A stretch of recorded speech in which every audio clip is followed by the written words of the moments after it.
السلام علیکم ورحمۃ اللہ وبرکاتہ. ان الحمد للہ نحمده ونستعینه ونستغفره ونعوذ باللہ من شرور انفسنا ومن سیئات اعمالنا من يهده الله فلا مضل له ومن يضلل فلا هادي له واشهد ان لا اله الا الله وحده لا شريك له واشهد ان محمدا عبده ورسوله. يا أيها الذين آمنوا اتقوا الله حق تقاته ولا تموتن إلا وأنتم مسلمون. يا أيها الناس اتقوا ربكم الذي خلقكم من نفس واحدة وخلق منها زوجها وبث منهما رجالا كثيرا ونساء واتقوا الله الذي تساءلون به والأرحام إن الله كان عليكم رقيبا. يا أيها الذين آمنوا اتقوا الله وقولوا قولا سديدا يصلح لكم أعمالكم ويغفر لكم ذنوبكم ومن يطع الله ورسوله فقد فاز فوزا عظيما. أما بعد أعوذ بالله من الشيطان الرجيم. فخلف من بعدهم خلف أضاعوا الصلاة واتبعوا الشهوات فسوف يلقون غيا.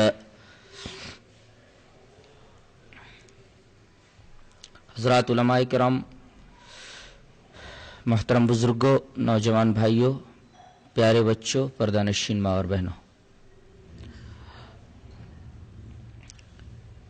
جیسا کہ آپ کو اس بات کا اچھی طرح علم ہے کہ توحید کے بعد شریعت اسلامیہ میں سب سے اہم چیز نماز ہے. اور جیسا کہ میں نے حقیقت صلاۃ کے موضوع میں ایک حدیث پیش کی تھی کہ قیامت کے دن سب سے پہلے اللہ تبارک و تعالی کے حضور نماز کے بارے میں محاسبہ کیا جائے گا. نماز اچھی نکلی تو ساری عبادتوں کے بارے میں یہ امید لگائی جا سکتی ہے کہ وہ اچھی نکلیں گی. اگر نماز خراب نکلی تو پھر ساری عبادتوں کے بارے میں سوالیہ نشان لگ جائے گا.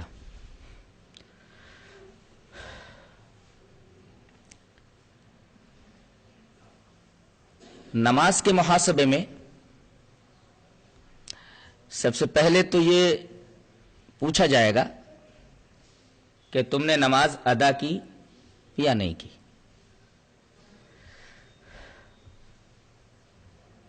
اگر جواب یہ ملا کہ نماز ادا کی گئی ہے تو پھر دوسرا سوال یہ ہوگا کہ نماز تم نے میرے رسول کے طریقے کے مطابق پڑھی تھی یا کسی اور کا طریقہ نماز کے بارے میں اپنایا تھا. بعض لوگوں کو میں نے یہ کہتے ہوئے سنا ہے کہ اللہ تبارک و تعالیٰ صرف نمازوں کے بارے میں پوچھے گا کہ تم نے نماز پڑھی یا نہیں پڑھی، کس طریقے سے پڑھی یہ نہیں پوچھا جائے گا. سوال یہ ہے کہ کیسے نہیں پوچھا جائے گا، جبکہ قرآن اور حدیث میں اس کی وضاحت کی گئی ہے.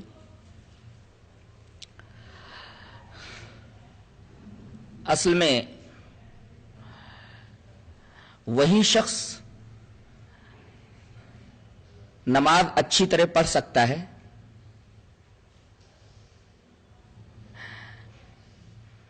جو نماز کی جستجو کرے گا کہ صحیح طریقے سے نماز کس طرح پڑھی جائے.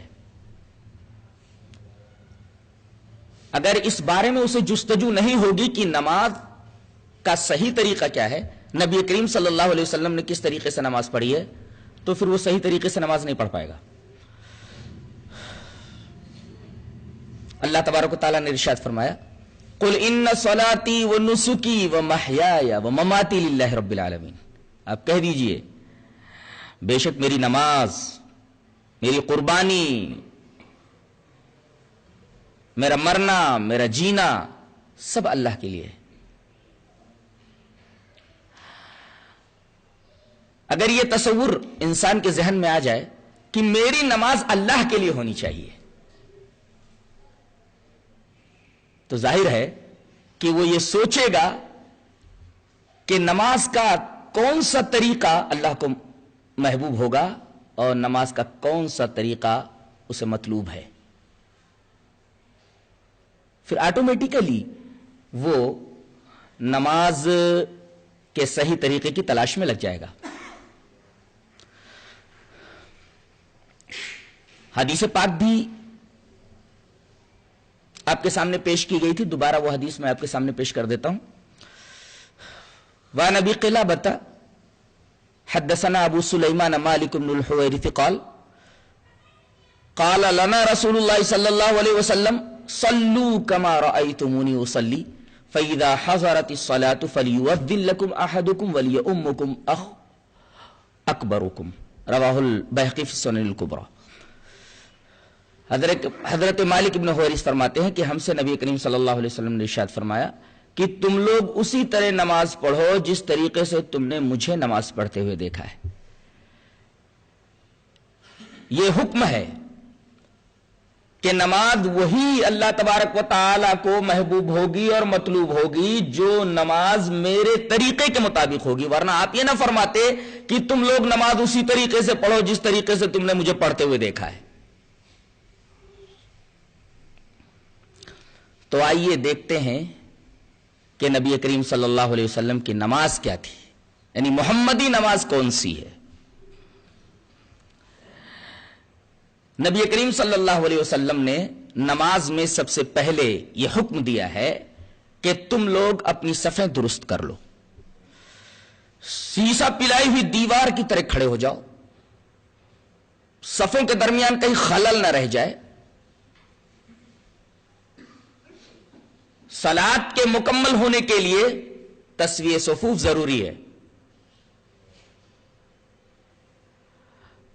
اب یہ تسویہ صفوف کس طریقے سے ہو، صحابہ کرام نے اپنے عمل سے بتا دیا ہے۔ روایت اس طرح ہے، وعن انس رضی اللہ تعالی عنہ عن النبی صلی اللہ علیہ وسلم قال اقیموا صفوفکم فانی اراکم من وراء ظہری وکان احدنا یلزق منکبہ بمنکب صاحبہ وقدمہ بقدمہ، رواہ البخاری فی کتاب الصلاۃ۔ حضرت انس فرماتے ہیں کہ نبی کریم صلی اللہ علیہ وسلم نے یہ ارشاد فرمایا کہ تم لوگ صفوں کو درست رکھو۔ اقیمو کا لفظ ہے، اقامت کے اندر ساری باتیں آ گئی، کہیں خلل نہ رہ جائے، صف ٹیڑھی نہ رہ جائے۔ تو تم لوگ اپنی صفوں کو بالکل قائم رکھو، سیدھا رکھو۔ بے شک میں اپنے پیٹھ کے پیچھے سے بھی دیکھتا ہوں۔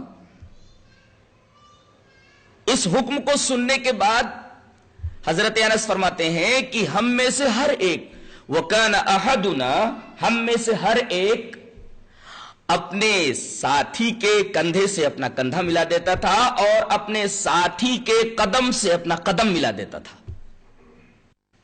تو نماز میں پہلی چیز صفوں کی درستگی ہے۔ اس کے بعد دوسری اہم چیز ہے کہ جب نماز کے لیے اقامت کہہ دی جائے تو پھر آدمی کوئی نماز نہ پڑھے، فوراً صف کے اندر شامل ہو جائے، جماعت میں شامل ہو جائے۔ اس لیے کہ صلاۃ مفروضہ کی اقامت کے بعد کوئی نماز نہیں رہ جاتی۔ ایک آدمی نے اس طریقے کی حرکت کی تھی، امام احمد رحمہ اللہ اس واقعے کو، اس حدیث کو اپنی مسند کے اندر اس طرح لائے ہیں، وعن ابن عباس رضی اللہ تعالی عنہما قال اقیمت صلاۃ الصبح فقام رجل يصلي ركعتين فجذب رسول اللہ صلی اللہ علیہ وسلم بصوبه فقال اتصلی الصبح اربعا، رواہ احمد فی مسندہ۔ حضرت ابن عباس فرماتے ہیں کہ فجر کی نماز کے لیے اقامت کہہ دی گئی، اقامت ہو گئی۔ اس کے بعد نبی کریم صلی اللہ علیہ وسلم نے یہ دیکھا کہ ایک آدمی نے اقامت کہے جانے کے بعد بھی 2 رکعت سنت پڑھنی شروع کر دی ہے۔ آپ نے اس کا کپڑا زور سے کھینچا اور اس کے کان میں کچھ کہا۔ جب نماز ختم ہو گئی اور نبی کریم صلی اللہ علیہ وسلم حجرہ شریفہ میں تشریف لے گئے تو اس آدمی کو صحابہ کرام نے گھیر لیا اور کہا کہ ہمیں یہ تو بتا، نبی کریم صلی اللہ علیہ وسلم نے تیرا کپڑا زور سے کھینچ کر کے تجھ سے کیا کہا تھا؟ اس آدمی کا چہرہ پیلا پڑ رہا تھا. اس آدمی نے یہی کہا کہ رسول اللہ صلی اللہ علیہ وسلم نے میرا کپڑا کھینچ کر کے یہ کہا کہ تو صبح کی نماز 4 رکعت پڑھ رہا ہے، فجر کی نماز جو فرض ہے وہ 2 رکعت ہے، تو 4 رکعت فرض کی نماز پڑھ رہا ہے. اس کا مطلب یہ کہ فجر کی نماز یا کسی بھی فرض نماز کی اقامت کہہ دی جائے اور کوئی آدمی کھڑا ہو کر کے سنتیں پڑھنے لگے تو یہ رسول اللہ صلی اللہ علیہ وسلم کی سنت کی سخت خلاف ورزی ہے. 2 رکعت نماز فجر کو آپ نے 4 رکعت کہا کہ اگر کوئی آدمی فجر کی اقامت ہونے کے بعد اگر سنت پڑھتا ہے تو در حقیقت وہ فجر کی نماز فرض 4 رکعت پڑھتا ہے. اس کے بعد اللہ اکبر کہہ کر کے سینے پر ہاتھ باندھ لے. اس کو تکبیر تحریمہ کہتے ہیں. اس کو تحریمہ اس وجہ سے کہتے ہیں کہ اس کے بعد ہر چیز اس کے اوپر حرام ہو جاتی ہے. تکبیر تحریمہ کی کیفیت کیا ہو؟ علامہ البانی نے اس کی کیفیت بتائی ہے کہ انگلیاں کھلی ہوئی ہونی چاہیے. رسول اللہ صلی اللہ علیہ وسلم نے ہمیں یہ تعلیم دی ہے کہ تکبیر تحریمہ کے وقت جب ہاتھ اٹھایا جائے تو ہاتھوں کی انگلیاں کھلی ہوئی ہوں اور ہتھیلی قبلے کی طرف ہو. انگلیاں کھلی ہوئی ہوں اور ہتھیلی قبلہ کی طرف ہو.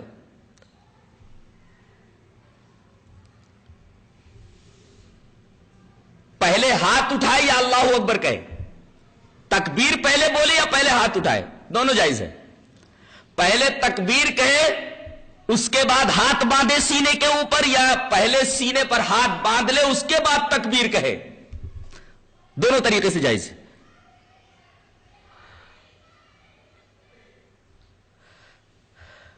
سینے پر ہاتھ کس طرح باندھے، کیفیت کیا ہو، اس کا 3 طریقہ آیا ہے.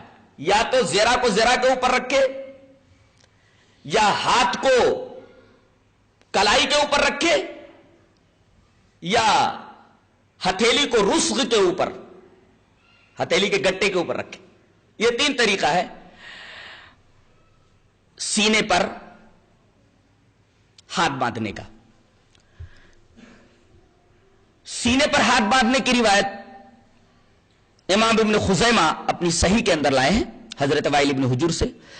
روایت اس طرح ہے: وان وائل ابن حجر رضی اللہ تعالی عنہ قال صلیت مع رسول اللہ صلی اللہ علیہ وسلم فوضع يده اليمنى على يده اليسرى على صدره. رواه ابن خزیمہ فی صحیح. حضرت وائل ابن حجر فرماتے ہیں کہ میں نے رسول اللہ صلی اللہ علیہ وسلم کے پیچھے نماز پڑھی تو آپ نے اپنا دایاں ہاتھ بائیں ہاتھ کے اوپر رکھ کر کے سینے کے اوپر رکھ لیا. بعض لوگوں نے اس روایت کے اوپر کلام کیا ہے کہ اس کے اندر محمد بن اسماعیل ہیں جن کے اوپر کچھ کلام ہے، لیکن 2 روایتیں، ایک حلب کی روایت ہے اور ایک طاؤس کی مرسل روایت ہے جسے حضرت امام ابو داؤد شریف کے اندر لائے ہیں. اور وہ مرسل روایت اس روایت سے مل کر صحیح ہو جاتی ہے، اور یہ مرسل طاؤس اس حدیث وائل ابن حجر سے مل کر صحیح ہو جاتی ہے. ایک دوسرے کو یہ دونوں روایتیں تقویت پہنچا دیتی ہیں اور دونوں صحیح ہو جاتی ہیں، اس لیے کہ ایک دوسرے کی تائید میں ہیں. وائل ابن حجر کی اس حدیث کی تائید میں طاؤس کی کون سی روایت ہے؟ وہ روایت امام ابی داؤد ان الفاظ کے اندر لائے ہیں: وان طاؤس قال کان رسول اللہ صلی اللہ علیہ وسلم یضع یده الیمنى على یده اليسرى ثم یشد بینہما على صدره وهو في الصلاة. رواه ابو داؤد فی کتاب الصلاة. حضرت طاؤس فرماتے ہیں کہ رسول اللہ صلی اللہ علیہ وسلم اپنے داہنے ہاتھ کو اپنے بائیں ہاتھ کے اوپر رکھتے تھے اور پھر ان دونوں کو مضبوطی سے اپنے سینے کے اوپر باندھ لیتے تھے اس حال میں کہ آپ نماز میں ہوتے تھے. طاووس کی یہ مرسل روایت صحیح ہو جاتی ہے حدیث وائل ابن حجر سے مل کر کے, اور حدیث وائل ابن حجر کو تقویت پہنچ جاتی ہے طاووس کی اس روایت سے. ثابت یہ ہوا کہ سینے پر ہاتھ باندھنا ہی نبی کریم صلی اللہ علیہ وسلم سے صحیح طریقے سے ثابت ہے. رہا مسئلہ ناف کے نیچے ہاتھ باندھنے کا, اس سلسلے میں حضرت علی کی ایک روایت ملتی ہے, وہ بھی ابو داؤد میں ہے. ابو داؤد میں وہ روایت کس طرح ہے جو مخالف کا مستدل ہے. روایت اس طرح ہے, وان ابی جحیفۃ ان علی رضی اللہ تعالی عنہ قال من السنۃ وضع الکف علی الکف فی الصلاۃ تحت السرہ, رواہ ابو داؤد فی کتاب الصلاۃ. حضرت ابو جحیفہ کہتے ہیں کہ حضرت علی رضی اللہ تعالیٰ عنہ نے یہ فرمایا کہ سنت یہ ہے کہ آدمی ہتھیلی کو ہتھیلی پر رکھ کر کے نماز میں ناف کے نیچے نیت باندھ لے. یہ حنفیہ کا مستدل ہے. وہ کہتے دیکھو ہمارے پاس بھی دلیل ہے, اگر تمہارے پاس سینے پر ہاتھ باندھنے کی دلیل ہے تو ہمارے پاس ناف کے نیچے ہاتھ باندھنے کی دلیل موجود ہے. تم حدیث وائل ابن حجر پیش کرتے ہو, طاووس کی مرسل پیش کرتے ہو, تو ہمارے پاس تو حضرت علی سے مروی روایت موجود ہے. جواب اس کا یہ ہے کہ یہ جو روایت ہے حضرت علی سے جو ابو داؤد میں آئی ہے, یہ روایت کس درجے کی ہے پہلے یہ تو جان لیجئے. یہ روایت ضعیف ہے. کیوں ضعیف ہے؟ اس لیے کہ محدثین یہ کہتے ہیں کہ اس میں عبد الرحمن ابن اسحاق واسطی سند کے اندر موجود ہے جو بالاتفاق ضعیف ہے. ظاہر ہے جب سند میں عبد الرحمن ابن اسحاق واسطی موجود ہے جس کے بارے میں محدثین کا زبردست کلام ہے اور یہ راوی متکلم فی ہے, اس وجہ سے یہ روایت ضعیف ہے, تو صحیح روایت کے مقابلے میں ضعیف کیسے چل سکتی ہے؟ قرآن تو یہ کہتا ہے کہ جب یقین آ جائے تو گمان کو اور ظن کو مسترد کر دیا جائے, تو حدیث صحیح تو یقین کے درجے میں ہے اور ضعیف حدیث ظن کے درجے میں ہے, اور قرآن کا حکم یہ ہے کہ جب یقین آ جائے علم آ جائے تو گمان کو مسترد کر دیا جائے. لہذا حدیث وائل ابن حجر کے مقابلے میں اور طاووس کے مقابلے میں یہ حدیث علی ضعیف ٹھہرتی ہے عبد الرحمن ابن اسحاق واسطی کی وجہ سے. لہذا حنفیہ کا یہ مستدل صحیح نہیں ہے, اس لیے کہ یہ حدیث ضعیف ہے.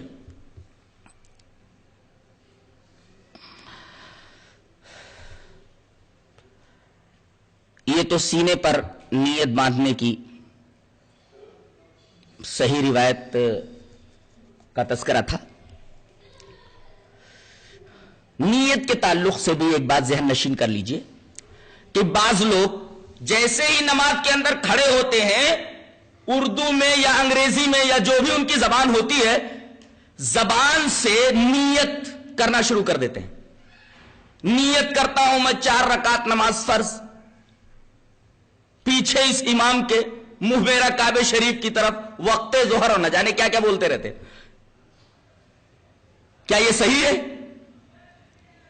حقیقت یہ ہے کہ زبان سے نیت کرنا نہ تو نبی کریم صلی اللہ علیہ وسلم سے ثابت ہے, نہ صحابہ کرام سے ثابت ہے, نہ تابعین سے ثابت ہے, نہ تبع تابعین سے ثابت ہے. اور جب نبی سے بھی ثابت نہیں, صحابہ سے بھی ثابت نہیں, تابعین سے بھی ثابت نہیں, ظاہر ہے کہ یہ بدعت ہے. اس سلسلے میں اگر ہم بخاری شریف کی پہلی روایت حدیث نیت کو سامنے رکھ لیں تو بات بالکل واضح ہو جاتی ہے, اور اس حدیث پر شیخ الاسلام امام ابن تیمیہ رحمۃ اللہ علیہ کا تبصرہ بھی اگر ذہن میں رکھ لیں تو بات اور بھی زیادہ واضح ہو جاتی ہے. پہلے میں روایت پڑھتا ہوں. حضرت علقمہ ابن وقاص لیثی کہتے ہیں سمعت عمر ابن الخطاب رضی اللہ تعالی عنہ علی المنبر وهو يقول سمعت رسول الله صلى الله عليه وسلم يقول انما الاعمال بالنيات وانما لكل امرئ ما نوى فمن كانت هجرته الى دنيا يصيبها او امرأة ينكحها فهجرته الى ما هاجر اليه رواه البخاری فی کتاب الوحی. حضرت امام بخاری حدیث پاک کو کتاب الوحی کے اندر لائے. حضرت علقمہ ابن وقاص لیثی کہتے ہیں کہ میں نے حضرت عمر کو منبر پر کہتے سنا علی المنبر یقول کہ میں نے نبی کریم صلی اللہ علیہ وسلم کو یہ فرماتے سنا کیا انما الاعمال بالنیات, عملوں کا دار و مدار نیت پر ہے. حدیث کے اندر خود دیکھ لیجئے کہ عمل الگ ہے نیت الگ ہے. انما الاعمال بالنیات, عمل آدمی کن کن اعضاء سے کرتا ہے؟ ہاتھ سے عمل کرتا ہے, پیر سے عمل کرتا ہے, آنکھ سے عمل کرتا ہے, کان سے عمل کرتا ہے, اور اسی طریقے سے زبان سے عمل کرتا ہے. گالی دینا, کسی کو برا بھلا کہنا, کسی کی غیبت کرنا, چغلی کرنا, گالی دینا, اسی طریقے سے اچھی بات کہنا, ساری چیزیں یہ زبان کا فعل ہے, زبان کا عمل ہے, اور زبان ایک عضو ہے. گویا زبان کا ایک عمل ہے اور زبان عضو ہے بدن کا. اور اللہ تبارک و تعالی نے اپنے رسول کے ذریعے اس حدیث میں ہمیں یہ بتا دیا ہے کہ نیت الگ ہوتی ہے, اعمال الگ ہوتے ہیں. انما الاعمال بالنیات, عملوں کا دار و مدار نیت کے اوپر ہوتا ہے.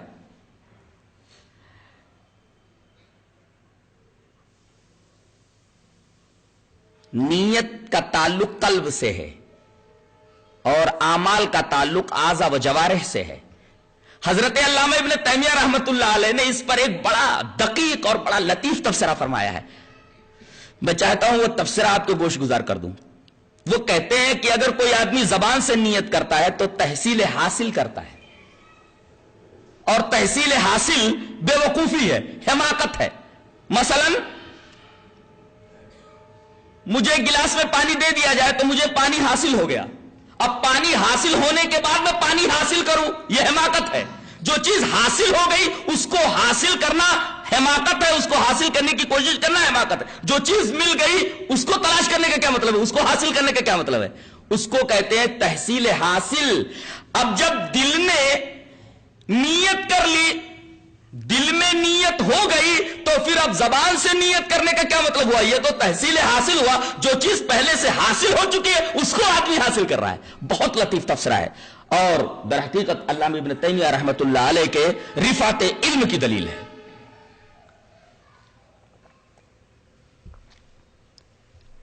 بھائی نیت دل کا عمل تھا, نیت دل کا عمل ہونے کی وجہ سے دل نے وہ عمل کر لیا, اب وہ چیز حاصل ہو گئی. اب دوبارہ آدمی اس کو زبان سے بولتا ہے, اس کا مطلب تحصیل حاصل کا ارتکاب کرتا ہے, اور تحصیل حاصل حماقت کے سوا کچھ نہیں ہے.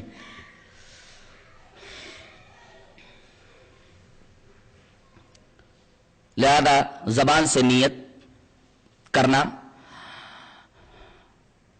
بدعات شنیعہ میں سے ایک بہت بڑی بدعت ہے.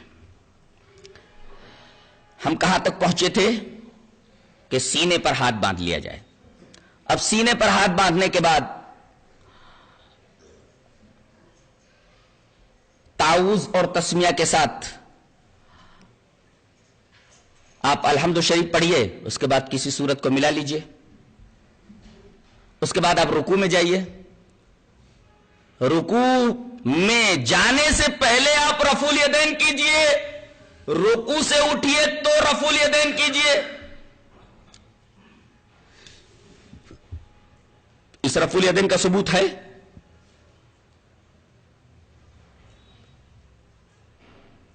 اس سلسلے میں ایک روایت نہیں, تقریباً 400 احادیث آئی ہیں, اللہ, جس میں 50 صحابہ کرام روایت کرنے والے ہیں. 50 صحابہ کرام رفع الیدین کی احادیث کو روایت کرتے ہیں. جلال الدین سیوطی رحمت اللہ علیہ نے فرمایا کہ حدیث رفع الیدین رواہ 50 صحابی, رفع الیدین کی حدیث کو 50 صحابہ کرام نے روایت کیا ہے، اور علامہ مجد الدین فیروز آبادی مصنف قاموس وہ اپنی کتاب صفر السعادہ کے اندر لکھتے ہیں کہ رفع الیدین کے ثبوت میں تقریباً 400 احادیث موجود ہیں۔ میں اس میں سے ایک روایت جو بخاری کے اندر ہے وہ میں پیش کرنا چاہتا ہوں۔ روایت اس طرح ہے، وان ابی قلابۃ انہ رأى مالک بن الحویرث اذا صلى كبر ورفع يديه واذا اراد ان يركع رفع يديه واذا رفع راسه رفع يديه وحدث ان رسول الله صلی اللہ علیہ وسلم صنع هكذا رواه البخاری فی کتاب الصلاۃ۔ حضرت امام بخاری حدیث پاک کو ایسے کتاب الصلاۃ کے اندر لائے ہیں۔ حضرت ابو قلابہ کہتے ہیں کہ انہوں نے مالک ابن حویرث کو دیکھا کہ مالک ابن حویرث جب نماز پڑھنا شروع کرتے، اذا صلى، جب نماز پڑھنا شروع کرتے تو تکبیر بولتے، کبر، اور تکبیر کے وقت رفع الیدین کرتے، کبر ورفع یدیہ، تکبیر تحریمہ کے وقت رفع الیدین کرتے۔ تو رفع الیدین کا ایک محل تو تکبیر تحریمہ کے وقت ہے۔ پھر وَإِذَا أَرَادَ أَن يَرْكَعَ، جب وہ رکوع کرنے کا ارادہ کرتے تو رکوع میں جانے سے پہلے رفع الیدین کرتے۔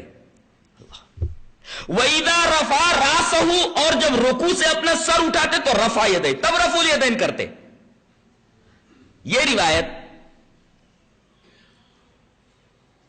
بیان کرنے کے بعد ابو قلابہ کہتے ہیں کہ مالک ابن حویرث جب یہ عمل دکھلا رہے تھے، نبی کریم صلی اللہ علیہ وسلم کی نماز کا یہ طریقہ بتا رہے تھے، فارغ ہونے کے بعد وہ کہتے ہیں وحدث، انہوں نے بیان کیا ان رسول اللہ صلی اللہ علیہ وسلم صنع هكذا، نبی کریم صلی اللہ علیہ وسلم نے اسی طریقے سے کیا ہے، یہ نبی کریم صلی اللہ علیہ وسلم کا عمل ہے۔ اور ایک نکتہ اس میں اور بھی ہے، امام بخاری رحمۃ اللہ علیہ حضرت مالک ابن حویرث ہی کی روایت کو کیوں لائے ہیں؟ حضرت بہت بڑے فقیہ ہیں امام بخاری رحمۃ اللہ علیہ، مالک ابن حویرث کی روایت کو لا کر کے یہ بتانا چاہتے ہیں کہ یہ وہ صحابی ہے جو سن 9 ہجری کے اندر ایمان لائے، اس کے 1-1.5 سال کے بعد نبی کریم صلی اللہ علیہ وسلم کا انتقال ہو گیا، بہت تھوڑا عرصہ باقی تھا آپ کی حیات کا، اس کے بعد آپ کا انتقال ہو گیا۔ تو جب آخر زمان میں، آخر وقت میں یہ ایمان لائے ہیں اور یہ رفع الیدین کی روایت پیش کر رہے ہیں، اس کا مطلب یہ کہ رفع الیدین منسوخ نہیں ہے، آخر تک نبی کریم صلی اللہ علیہ وسلم یہ عمل فرماتے رہے، رفع الیدین کا نسخ ثابت نہیں ہے، اس کی کوئی ناسخ حدیث موجود نہیں ہے۔ اب آپ ترمذی کی وہ حدیث لا کر کے 400 احادیث کا معارضہ کریں گے۔ ایک طرف 400 احادیث ہیں جو رفع الیدین کو سنت بتا رہی ہیں، اس کے مقابلے میں کون سی حدیثیں ہیں ان کا بھی ذرا جائزہ لے لیتے ہیں۔ ایک روایت ترمذی کی ہے اور 2-3 روایتیں ابو داؤد کی ہیں۔ پہلے ترمذی کی روایت پڑھتا ہوں۔ وان القمۃ قال قال عبد الله بن مسعود رضی اللہ تعالی عنہما الا اصلی بكم صلاة رسول اللہ صلی اللہ علیہ وسلم فصلى فلم يرفع يديه الا في اول مرة، رواه الترمذی فی کتاب الصلاۃ۔ حضرت امام ترمذی حدیث پاک کو کتاب الصلاۃ کے اندر لائیں۔ پہلے ترجمہ دیکھیے، حضرت علقمہ فرماتے ہیں کہ عبداللہ ابن مسعود رضی اللہ تعالی عنہ نے فرمایا کیا میں تمہیں نبی کریم صلی اللہ علیہ وسلم کی نماز پڑھ کر نہ بتا دوں کہ نبی کی نماز کیسی تھی؟ انہوں نے نماز پڑھی، فصلی، فلم یرفع یدیہ الا فی اول مرۃ، تو انہوں نے رفع الیدین صرف ایک بار کیا۔ یہ روایت ترمذی شریف میں موجود ہے، اور ترمذی نے اس حدیث کے اوپر حسن کا حکم لگایا ہے کہ یہ حدیث حسن ہے۔ اب اگر یہ حدیث حسن ہے تو عمل کیا جا سکتا ہے، کیا ایسا ہے؟ کہ رفع الیدین صرف ایک بار کیا جائے؟ اس کا پہلا جواب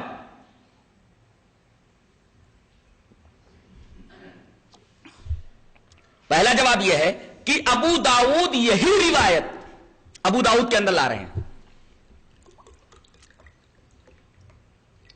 جو روایت ترمذی میں موجود ہے یہی روایت ابو داؤد شریف کتاب الصلاۃ میں لا رہے ہیں، چند الفاظ کے فرق کے ساتھ۔ وہ الفاظ کون سے ہیں جو ترمذی میں نہیں ہے؟ میں وہ روایت پڑھتا ہوں جو ابو داؤد میں ہے۔ ان القمۃ قال قال عبد الله بن مسعود رضی اللہ تعالی عنہ الا اصلی بكم صلاة رسول اللہ صلی اللہ علیہ وسلم قال فصلى فلم يرفع يديه الا مرة، وہاں اول نہیں ہے، الا مرة۔ اور اس روایت کو لانے کے بعد ابو داؤد اس حدیث کے اوپر تبصرہ کرتے ہیں، اور ہر پڑھا لکھا آدمی یہ جان لے گا کہ جو ترمذی کی روایت کے الفاظ ہیں وہی روایت بعین ہی قالا پڑھنے سے کوئی فرق نہیں پڑتا، راوی نے کہا، اور اولا نکال دیجئے تب بھی مفہوم وہی رہے گا، مرتن ایک بار۔ گویا ترمذی کے جو الفاظ ہیں بینی ابو داؤد کے الفاظ ہیں۔ ابو داؤد وہی روایت جو ترمذی میں ہے جس کی امام ترمذی تحسین کرتے ہیں کہ یہ حدیث حسن ہے، اسی حدیث کو بینی ابو داؤد اپنی حدیث کی کتاب ابو داؤد میں لا کر کے ایک تبصرہ کرتے ہیں۔ وہ تبصرہ دیکھیے، کہتے ہیں ھذا حدیث مختصر من حدیث طویل وليس هو بصحیح علی ھذا اللفظ۔ کہتے ہیں کہ یہ اتنا ٹکڑا یہ ایک لمبی حدیث سے ماخوذ ہے اور ان الفاظ میں یہ ٹکڑا صحیح نہیں ہے۔ اس کا مطلب یہ کہ اس ٹکڑے میں کچھ گڑبڑ ہے۔ اس گڑبڑی کی طرف حضرت امام ابی داؤد نے اشارہ فرما دیا ہے۔ ایک ہی مرتبہ حضرت عبداللہ ابن مسعود نے جو رفع الیدین کیا ہے، ان الفاظ کے ساتھ امام ابی داؤد کہہ رہے ہیں کہ یہ حدیث ثابت نہیں ہے۔ پتہ یہ چلا کہ امام ترمذی نے اس حدیث کے اوپر جو حسن کا حکم لگایا ہے ان کی تحسین تساہل کے بنا پر ہے، غفلت سے، تساہل کی وجہ سے انہوں نے اس پر حسن ہونے کا حکم لگا دیا ہے، ورنہ یہ حدیث صحیح نہیں ہے۔ اس لیے کہ ابو داؤد کے علاوہ بڑے بڑے محدثین، جس میں حضرت امام احمد بن حنبل ہیں، حضرت عبداللہ ابن مبارک ہیں، حضرت امام بخاری ہیں، حضرت امام رازی ہیں، حضرت ابو حاتم ہیں، حضرت امام دارقطنی ہیں، اسی طریقے سے حضرت ابن حبان ہیں، انہوں نے یہ کہا ہے کہ الا فی اول مرتن والی جو روایت ہے کہ حضرت عبداللہ ابن مسعود نے صرف ایک ہی بار ہاتھ اٹھایا ہے، ایک ہی بار رفع الیدین کیا ہے، ایک ہی بار، یہ حدیث ضعیف ہے۔ اتنے بڑے بڑے محدثین جن کا نام ابھی میں نے لیا یہ سب اس حدیث کو ضعیف کہہ رہے ہیں۔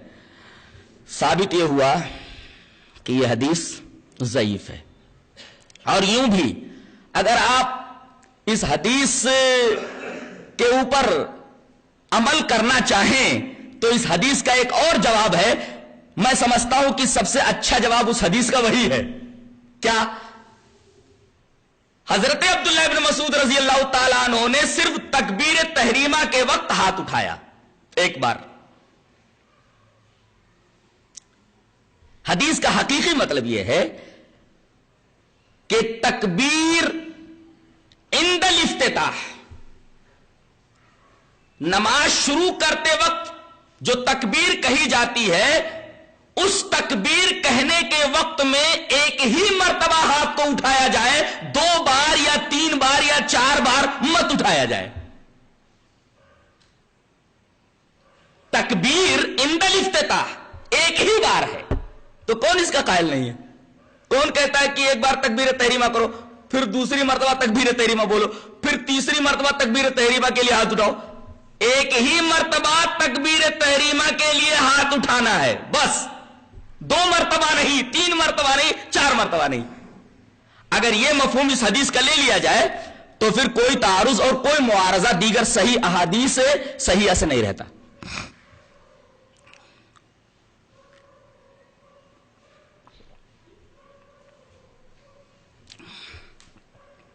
ایک حدیث اور بھی ہے، ذرا اس کا بھی جائزہ لے لیتے ہیں۔ وہ روایت بھی ابو داؤد میں ہے، برا ابن عازب سے. روایت اس طرح ہے، وعن البراء ابن عازب رضی اللہ تعالی عنہ قال رأيت رسول الله صلى الله عليه وسلم رفع يديه حين افتتح الصلاة فلم يرفعهما إلا في أول مرة.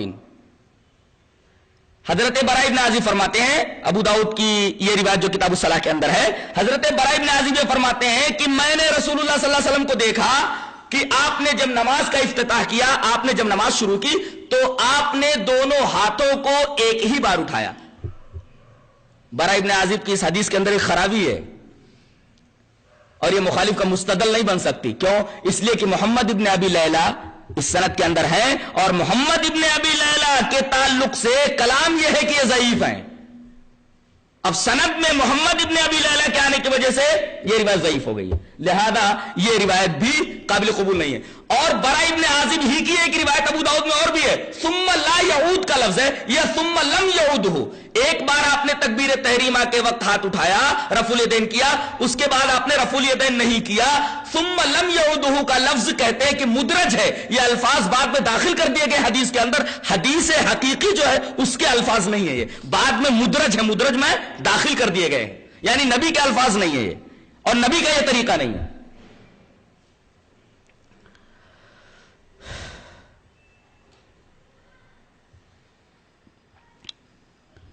یہ رفع الیدین کی حدیث کے بارے میں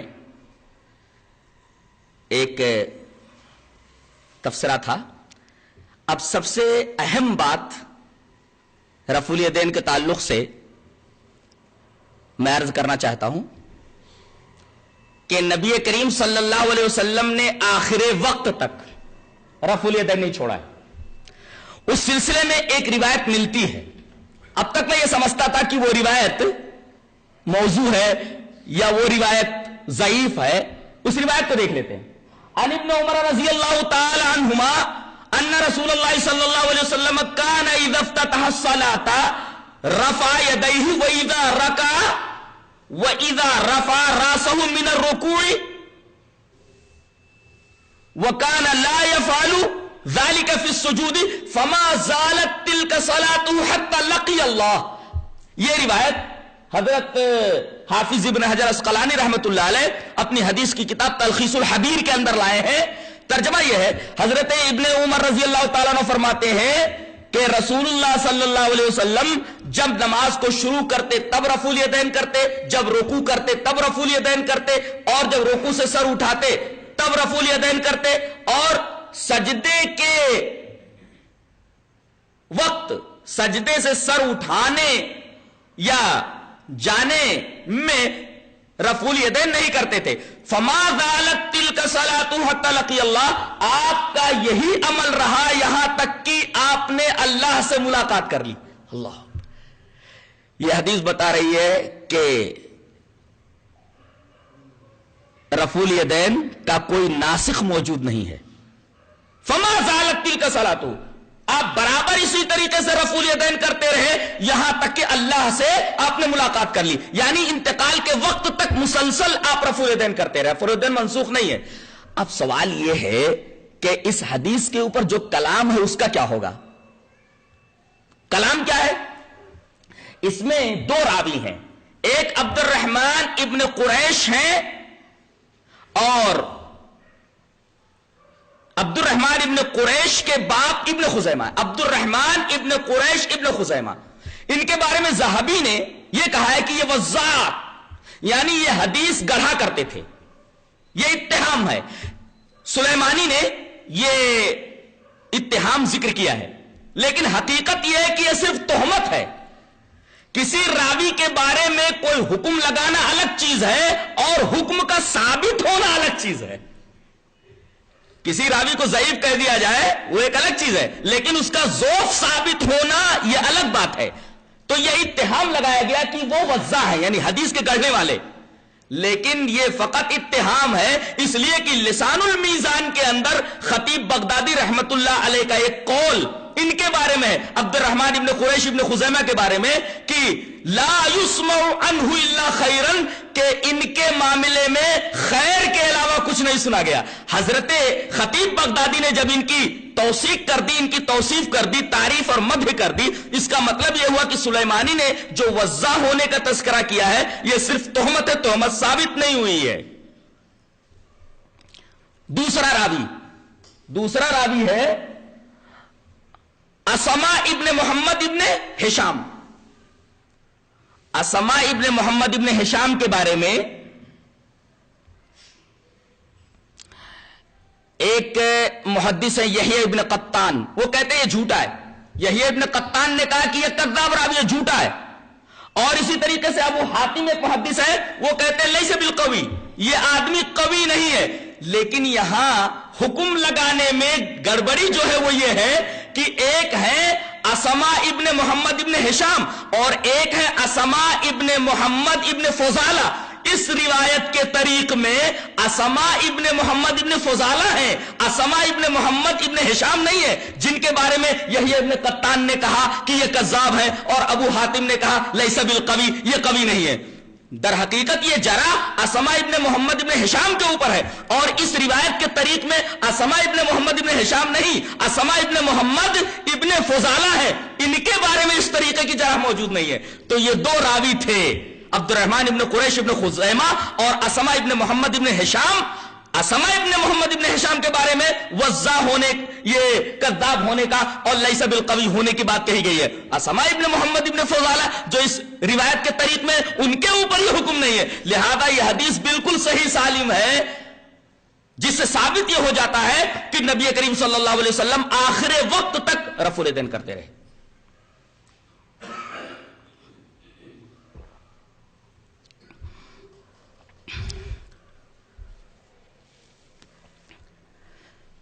ایک مسئلہ اور رہتا ہے امام کے پیچھے سورہ فاتحہ پڑھنے کا. امام کے پیچھے سورہ فاتحہ پڑھا جا سکتا ہے کہ نہیں؟ اس سلسلے میں بالکل حدیث صریح موجود ہے، صحیح ہے، صریح ہے، متصل ہے، سارے شرائط اس حدیث میں موجود ہیں. حدیث اس طرح ہے، وعن عبادة بن الصامت رضی اللہ تعالیٰ عنہ قال صلی رسول اللہ صلی اللہ علیہ وسلم الصبح فثقلت علیہ القراءة فلما انصرف قال انی اراکم تقرؤون وراء امامکم قالوا قلنا یا رسول اللہ ای واللہ فقال لا تفعلوا الا بأم القرآن فإنه لا صلاة لمن لم يقرأ بها رواہ الترمذی فی کتاب الصلاة. حضرت امام ترمذی اس حدیث پاک کو کتاب الصلاة میں ایسے ہی لائیں. حضرت عبادہ بن صامت فرماتے ہیں کہ رسول اللہ صلی اللہ علیہ وسلم نے صبح کی نماز پڑھائی. صبح کی نماز جہری ہوتی ہے.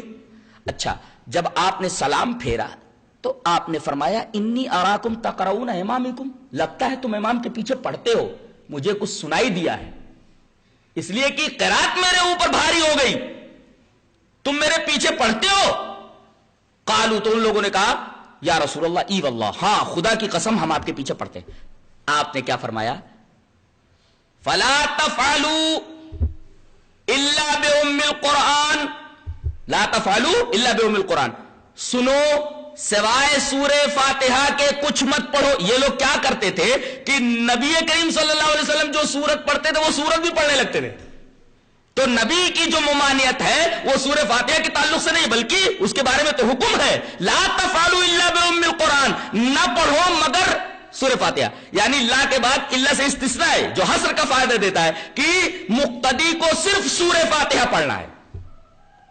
تو نہ پڑھو مگر سورہ فاتحہ امام کے پیچھے، فإنه لا صلاة لمن لم يقرأ بها، اس لیے کہ اس آدمی کی نماز نہیں ہوتی جو آدمی امام کے پیچھے سورہ فاتحہ نہ پڑھے. یہ حدیث متصل ہے، صحیح ہے، صریح ہے. اور امام خطابی نے معالم السنن کے اندر یہ فرمایا کہ اسنادہ جید لا طعن فی، اس کی سند صحیح ہے، جید ہے اور اس حدیث کے اوپر کوئی طعن نہیں ہے. اس کے مقابلے میں حنفیہ کا مستدل یہ ہے کہ امام کے پیچھے سورہ فاتحہ نہیں پڑھنی چاہیے. دلیل کچھ بھی نہیں ہے، دلیل کچھ بھی نہیں ہے. وہ دلیل وہ حدیثیں پیش کرتے ہیں جن سے واضح طور پر یہ ثابت نہیں ہوتا کہ اس میں سورہ فاتحہ پڑھنے کی ممانعت ہے. اور وَإِذَا قُرِئَ الْقُرْآنُ فَاسْتَمِعُوا لَهُ وَأَنصِتُوا لَعَلَّكُمْ تُرْحَمُونَ, یہ آیت کریمہ مکی ہے, یہ بھی ان کا مستدل نہیں بن سکتی. اور یہ حکم ان لوگوں کے بارے میں ہے جو نماز یا قرآن پڑھے جانے کے وقت شور و غل کیا کرتے تھے. ان سے یہ کہا جا رہا ہے کہ جب قرآن پڑھا جائے تو غور سے سنو, اس طرح شور و غل مت کرو. خامخواہ مخالف نے اس آیت کریمہ کو کھینچ تان کر کے اپنا موقف ثابت کرنے کی کوشش کی ہے. یہ در حقیقت آیت کریمہ میں تحریف کے مرادف ہے. جس چیز کو وہ اس آیت کریمہ سے ثابت کر رہا ہے وہ چیز اس سے کبھی بھی ثابت نہیں ہوگی, قیامت تک ثابت نہیں ہو سکتی. لیکن اہل حدیث کا موقف اس تعلق سے بالکل واضح ہے کہ امام کے پیچھے سورہ فاتحہ پڑھے بغیر نماز نہیں ہوتی. ہاں, اتنا کہا جا سکتا ہے کہ یہ جو روایت ہے اس میں 3 آدمی ہیں. ایک تو ابن اسحاق ہیں, دوسرے مکحول ہیں, تیسرے محمود ابن ربیہ ہیں. ابن اسحاق کے بارے میں ہے کہ یہ مدلس ہے, مکحول کے بارے میں ہے کہ ان کا تفرد ثابت ہے, غلط ہے. ابن اسحاق کے بارے میں یہ ثابت ہے کہ یہ ثقہ ہیں. اور جہاں تک مکحول کی بات ہے, مکحول اس روایت کے بیان کرنے میں متفرد نہیں بلکہ علا ابن حارث کے مطابق ثابت ہے, لہذا یہ روایت متکلم کی نہیں ہے. رہا مسئلہ ان کی تدلیس کا, حضرت ابن اسحاق کا, تو حضرت امام احمد, ابن خزیمہ, ابن حبان, دارقطنی, بیہقی, انہوں نے یہ کہا ہے کہ ہمارے ہاں ان کی تحدیث کی صراحت ہو گئی ہے, حدثنی کہہ کر کے بیان کرتے ہیں. اور جب حدثنی کہہ کر کے بیان کرتے ہیں تو مدلس کا انعنا قبول نہیں ہوتا. حدثنی کر کے اگر بیان کر رہے تو اس کی روایت تو لی جائے گی. اتنے بڑے بڑے محدثین جب یہ کہہ رہے ہیں کہ ان سے تحدیث کی صراحت ہے تو پھر اس حدیث کے اوپر کلام کیسے کیا جا سکتا ہے؟ اگلا مسئلہ ہے, رکوع سے اٹھتے وقت دعا پڑھنی چاہیے. سمیع اللہ لمن حمدہ امام نے کہا.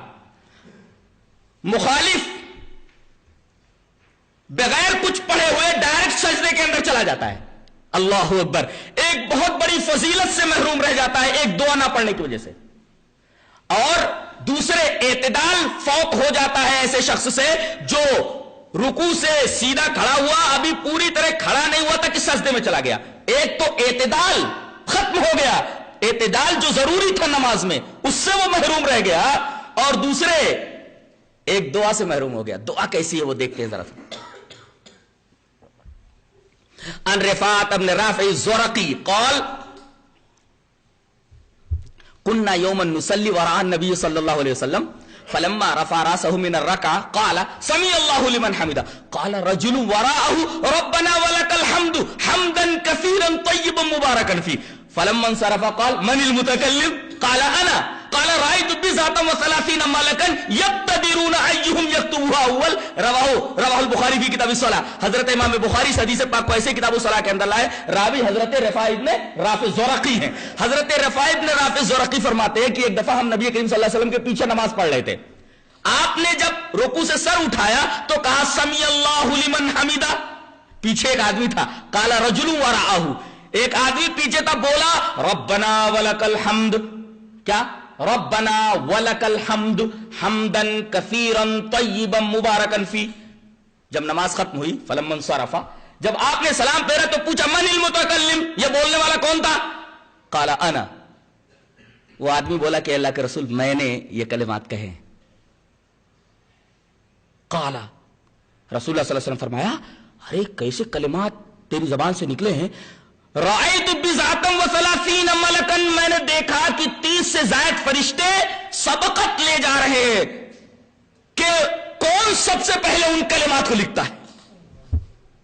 گویا کہ یہ بڑے پیارے کلمات ہیں. رکوع کے بعد ان کلمات کو پڑھا جائے, ربنا ولک الحمد حمدا کثیرا طیبا مبارکا فیہ. آدمی سجدے میں گیا, سجدے سے اٹھنے کے بعد ابھی سیدھا بیٹھا نہیں کہ فوراً دوسرے سجدے میں چلا گیا. اللہ تبارک و تعالیٰ نے یہاں اس آدمی سے بھی ایک دعا کی توفیق چھین لی ہے. نبی کریم صلی اللہ علیہ وسلم سے ایک اور دعا ثابت ہے 2 سجدوں کے درمیان, جیسے رکوع سے اٹھتے وقت یہ پیاری دعا نبی کریم صلی اللہ علیہ وسلم سے ثابت ہے. 2 سجدوں کے درمیان کون سی دعا ہے جس سے اہل حدیث کے علاوہ جو لوگ نماز پڑھتے ہیں دوسرے فرقے والے اس دعا سے محروم رہ جاتے ہیں؟ سیدھے پہلے سجدے سے اٹھے نہیں کہ کوے کے چونچ کی طرح دوسرا چونچ بھی مار دیا, دوسرا سجدہ کر لیا اور ایک دعا سے محروم رہ گئے. وہ دعا کون سی ہے؟ روایت اس طرح ہے, وعن ابن عباس رضی اللہ تعالی عنہما ان النبی صلی اللہ علیہ وسلم کان یقول بین السجدتین اللہم اغفر لی وارحمنی وعافنی واہدنی وارزقنی. روایت صحیح ہے اور رواہ ابو داؤد فی کتاب الصلاۃ. حضرت امام ابی داؤد اس حدیث پاک کو کتاب الصلاۃ کے اندر لائے ہیں. حضرت ابن عباس فرماتے ہیں کہ رسول اللہ صلی اللہ علیہ وسلم دونوں سجدوں کے درمیان کہا کرتے تھے. یہ کہا کرتے تھے استمرار کے لیے, زندگی بھر آپ نے ہر نماز میں یہ دعا پڑھی ہے 2 سجدوں کے درمیان. کیا؟ اللہم اغفر لی وارحمنی وعافنی واہدنی وارزقنی. اسی ترتیب کے ساتھ الفاظ ہیں. مخالف جتنے بھی گروہ ہیں جو اپنے آپ کو مسلمان کہتے ہیں, نماز پڑھتے ہیں, اس دعا سے محروم رہتے ہیں, سجدے سے پہلے سر اٹھاتے ہیں اور فوراً ہی کچھ پڑھے ہوئے اس حدیث اور اس دعا کو پڑھے بغیر فوراً سجدے میں چلے جاتے ہیں. کتنی بڑی دعا سے محروم ہو گئے. دعا کا ترجمہ کیا ہے؟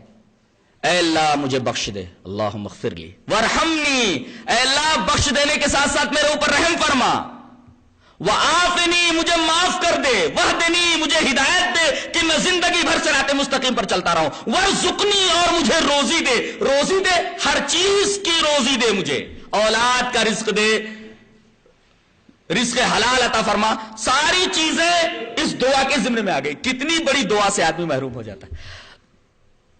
الحمدللہ اہل حدیث رکوع سے اٹھتے وقت جو دعا ہے اس پر بھی عامل ہے, اور 2 سجدوں کے درمیان یہ دعا جو نبی کریم صلی اللہ علیہ وسلم سے ثابت ہے اس پر بھی الحمدللہ ان کا عمل موجود ہے.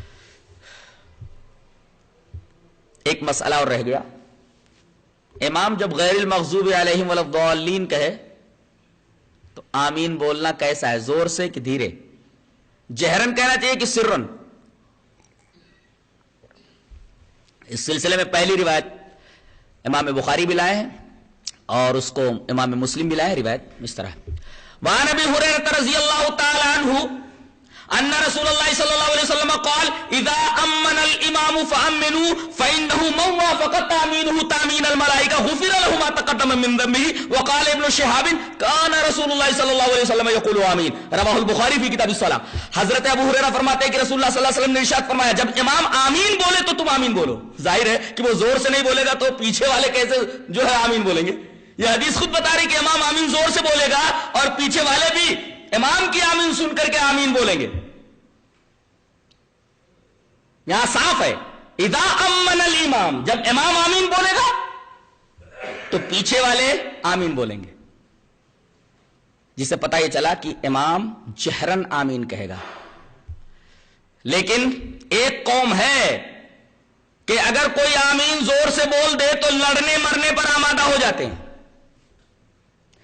بعض جگہ پر تو آمین زور سے کہنے والوں کی کافی تذلیل کی گئی, اور تذلیل ہی نہیں بلکہ بری طریقے سے پٹائی بھی کی گئی, اور زور سے آمین بولنے والوں سے مسجد بھی صاف کرا لی گئی. یعنی زور سے آمین بولنا مسجد کو ناپاک کرنے کے مرادف ہے.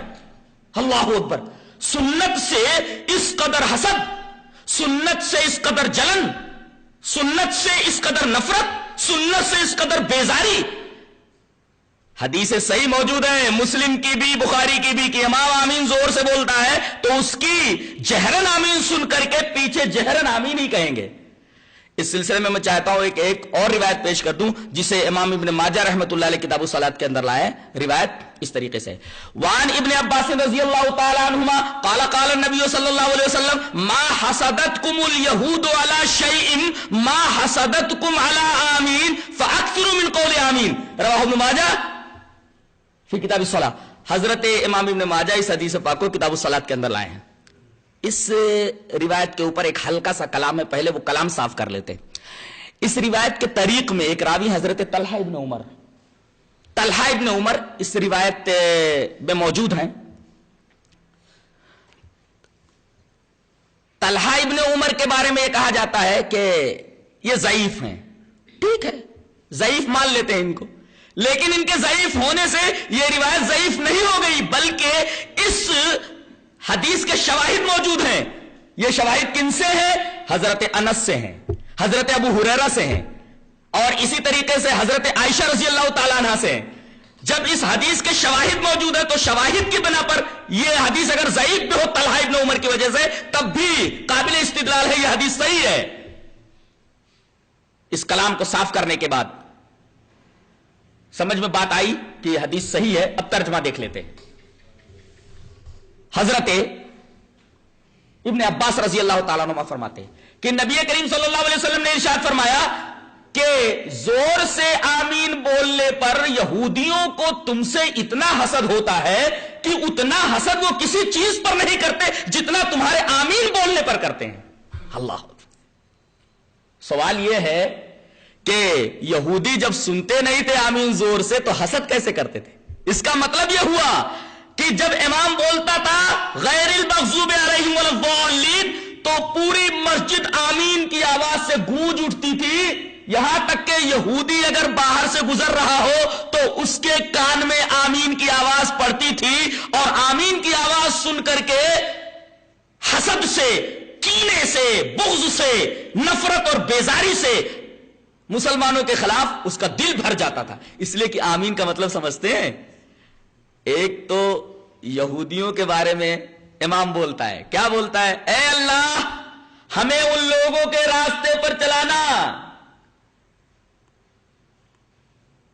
جن لوگوں کے اوپر تو نے انعام کیا، اور ان لوگوں کے راستے پر نہ چلانا جو مغضوب علیہم ہے۔ مغضوب علیہم سے مراد یہودی سمجھتے تھے ہمارے بارے میں، ولا الضالین، اور نہ تو ان لوگوں کے راستے پر چلانا جو گمراہ ہو گئے۔ گمراہ سے مراد نصارہ یہ سمجھتے تھے کہ ہم کو گمراہ کہا گیا ہے، اور اس پر پیچھے لوگ کیا بولتے تھے؟ آمین، اے اللہ اس بات کو قبول فرما لے۔ یعنی ہمیں یہودیوں کا راستہ مت دکھانا، یہودیوں کے راستے پر مت چلانا، یہ دعا کرتے ہیں آمین کے ذریعے۔ تو ظاہر ہے کہ اس پر آمین کہنے کی وجہ سے یہودیوں کو جلن تو ہوگی، حسد تو ہوگا مسلمانوں سے۔ اسی وجہ سے نبی کریم صلی اللہ علیہ وسلم نے فرمایا کہ یہ حسد کرتے رہیں، فَأَكْثِرُوا مِنْ قَوْلِ آمین، بہت زیادہ آمین بولا کرو۔ یہ حدیث دو باتیں بتاتی ہے۔ پہلی بات تو یہ کہ زور سے آمین کہنے پر حسد کرنے والے یہودی ہیں، اور آج بھی جو زور سے آمین بولنے پر حسد کرتے ہیں اور جلن رکھتے ہیں اور طرح طرح کے القابات سے اہل حدیثوں کو نوازتے ہیں، در حقیقت ان کے اندر خوئے یہودیت موجود ہے، صفت یہودیت موجود ہے۔ اس حدیث کی روشنی میں جو آمین سے جلے، زور سے آمین کہنے پر کوئی ایکشن لے، در حقیقت اس کے اندر صفت یہودیت موجود ہے۔ یہ حدیث صاف طور پر بتا رہی ہے، میں نہیں کہہ رہا، یہ حدیث بتا رہی ہے۔ اور دوسری بات یہ معلوم ہوئی کہ زور سے آمین بولا کرو، زور سے آمین بولو، نبی کریم صلی اللہ علیہ وسلم کا حکم ہے۔ کثرت سے آمین بولو، یہ نبی کریم صلی اللہ علیہ وسلم کا حکم ہے۔ یہ جلتے ہیں تو جلتے رہیں۔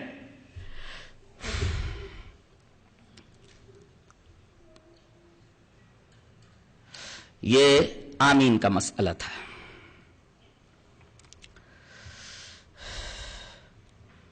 ایک مسئلہ اور رہ جاتا ہے،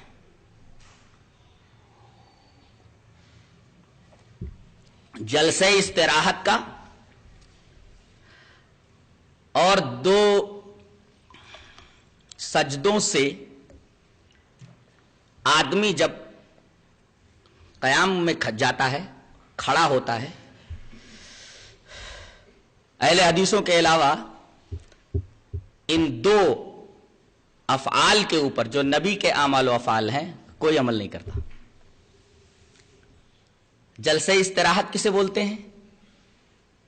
آدمی نے دو سجدے کر لیے، غور سے سنیے، ایک سجدہ کیا، سجدے سے سر اٹھایا تو دعا پڑھے گا، کیا؟ اللہم اغفر لی وارحمنی وعافنی واہدنی وارزقنی، اس کے بعد دوسرا سجدہ کرے گا۔ اب اگر اسے اٹھنا ہوا تو ڈائریکٹ زمین سے کھڑا نہیں ہوگا بلکہ بیٹھ جائے گا تھوڑی دیر. تھوڑی دیر کا مطلب یہ نہیں کہ سو جائے گا, بیٹھے گا یہاں تک کہ اس کی ہڈیاں اپنی اصلی جگہ پر آ جائیں, اس کے بعد کھڑا ہوگا. یعنی ڈائریکٹ 2 سجدوں کے بعد اگر رکعت کے لیے کھڑا ہونا ہے, قیام میں جانا ہے, تو فوراً زمین سے مت اٹھ جائے بلکہ بیٹھ کر کے پھر آرام سے کھڑا ہو.